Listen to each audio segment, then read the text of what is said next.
Hello friends, hope you are having a fantastic day today. So once again, we are going to do an awesome LeetCode problem that has been asked at tons of companies. So without any delay, let's get started. So the LeetCode problem we are going to solve is called permutations in a string, and we can see that this is a LeetCode medium problem and also extremely well-liked problem on LeetCode. The problem statement is very straightforward that we are given two strings S1 and S2. Now we need to check that if any of the permutation of S1 is present inside the S2 string, then we need to return true. If that is not the case, we need to return false. Now let's try to see this with an example. Say for an example, we are given S1 is equal to value A and B, and we are given a string S2. Now there can be two permutations and combinations of A and B. It's A and B itself or either B and A. Now we can see that in this string S2, BA is actually present. So because it is present, we can actually return this as true, saying that a permutation of AB or string 1 is actually present inside the string 2. Now let's take one more example. In this case, we have BA as partial permutation of the string 1, but we does not have anything like C, or we have, in this case, we have AC, but there is an X in between. So we do not have any direct permutation of string 1 present inside the string 2. So in this case, we can return false.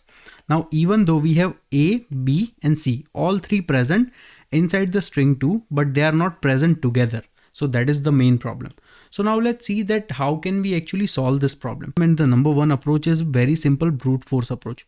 So for the brute force approach, what we can do is we can take string 1, suppose the values are A, B, C, and then we can take string 2, suppose the given values are once again B, A, X, C, D, Z, something like this. So we can take every single possible permutations of S1, and then we can check that whether those are in any given moment present inside the string 2 or not. So this is going to be very inefficient approach. So we need to do something better.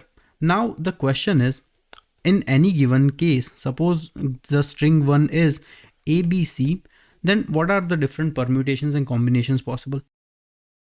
In either case, you can notice that instead of keeping track of all of these permutations and combinations, we can say that currently for the string 1, we actually have three different characters, and the frequency of each of these three characters is actually one time. So we have A present one time, B present one time, and C present one time. So at any given moment inside the string 2, if we identify that, suppose string 2 is, let's say that X, B, A, C, D, Z, something like this. And if we identify that amongst any given moment, we can identify these three occurring in any subsequence in the same amount of frequency. So I'm not talking about order that A has to come before B has to come before C. I'm talking about the frequency, that at any given moment we want to check that whether all three A, B and C are present in the same number of occurrences, which we can see over here, that if we take a look at this portion, we can actually see that we can also make another frequency map that contains once again characters A, B and C, and each occur one time. So because there is a match in this regard, we can actually say that this string 1 is actually present inside the string 2 as one of the permutations or combinations. So this is the approach we are going to use. Now, in order to use this approach, we actually need two things. Number one item we need is that we need a way to create a frequency map to contain that how many times any single character is present inside the given string 1. Then we need to create the window of that exact same size and then iterate over every single possible windows of the string 2. And once we do that, all we need to do is just compare two different frequency maps. So what are the efficient ways for us to compare frequency maps and create frequency maps? Well, there are actually two ways. So number one way is that we can actually use a hash map, because in the hash map, we know that it is a key value based pair data structure. So as a key, we can set up the character, and as its subsequent value, we can set up the frequency. So once we have the hash map or frequency map for string 1, we can do that. And same way, the existing window we have for string 2, we can actually create a very similar frequency map for the string 2 as well. So that is option number 1. The option number 2 is that we actually create an array with 26 characters, and we create two arrays. So one array is for string 1, one array is for string 2 for that specific window. And let's assume that in string 1, the value is ABC. So we can mark ABC as 111, and for rest of the characters, we can mark them as 0. And this can be also an efficient way for us to check that what is the frequency and how many times it is present. So same way for S2, we can also create an array. So both ways would yield the same space complexity. So what I'm going to do is in the example, I will explain it to you using hash map, but in the code, we will use the array method. Okay. Now let's try to understand the approach I'm suggesting using couple of examples. So suppose we are given our string map is equal to value ABA, and we are given our string 2 as the values A, B, C, D, E, F, EX, then A, B, something like this. Okay. Now we know that what is the approach we are going to do. For string 1, we will have to create a hash map. So let's quickly create a hash map. The idea is that string 1 hash map is going to look very simple, that it only contains 3 characters that are A and only 2 characters, A and B. Now A is present 2 times and B is present 1 time. Now we have the hash map for string 1.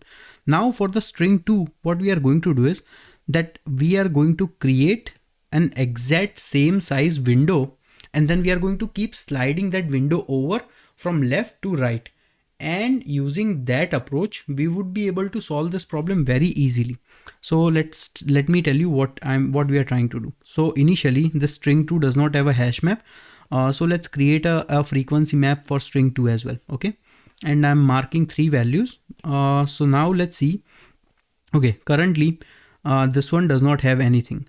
So we are going to consider these 3 values as our first window. Now we are going to create a frequency map.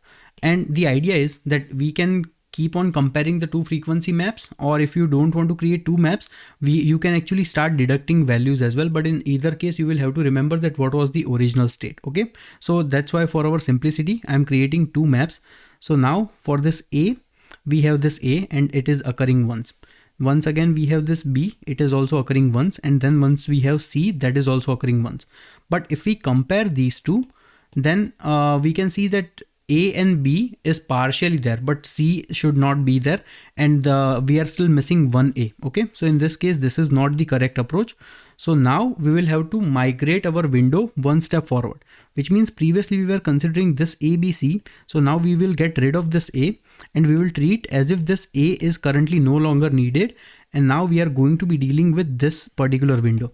Now the thing is, when we are dealing with this window, the question is, do we need to create another same window for this new portion?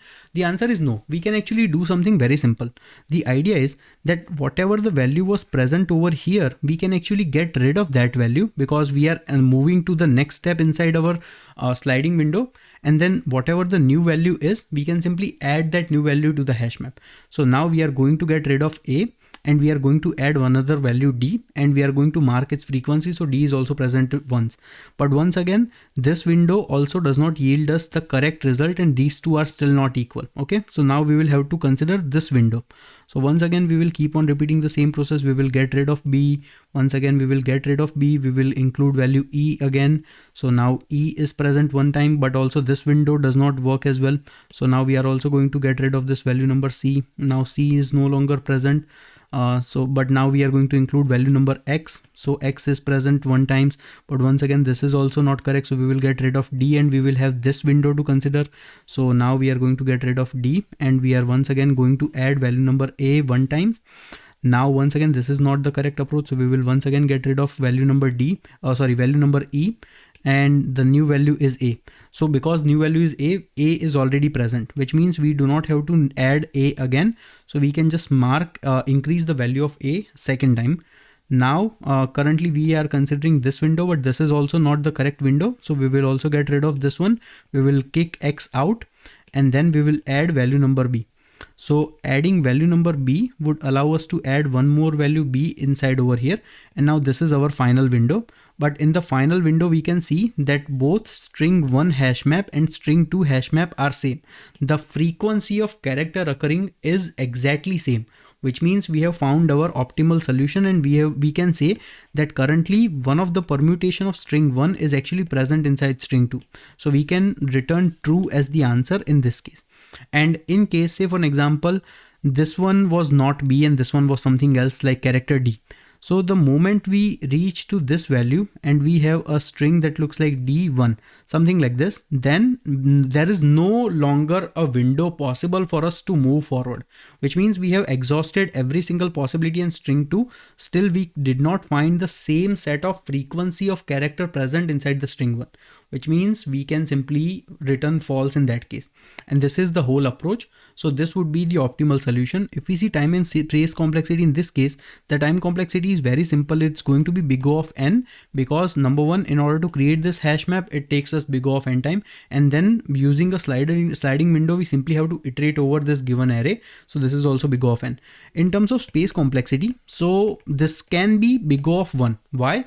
Because we know that there are only 26 characters inside the alphabet. We are not dealing with any special characters or any extra elements, which means there is only a finite number of characters we can store inside our hash map or frequency maps.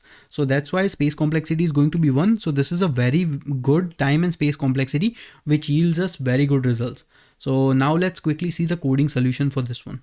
So first of all, we are going to check that if the given string 1 is actually greater than string 2, which means we can directly return false. If that is not the case, we are going to initialize two arrays with the size 26, which we are going to use as frequency maps. Then we are going to initialize the frequency map for the string 1 and also for the first window of string 2. And the first window of string 2 is going to be the length of a string 1. Okay.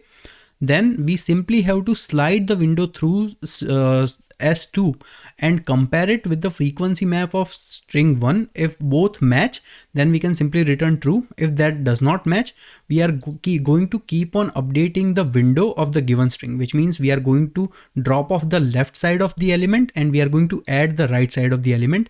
And then we can once again keep on repeating the same process until the very last window.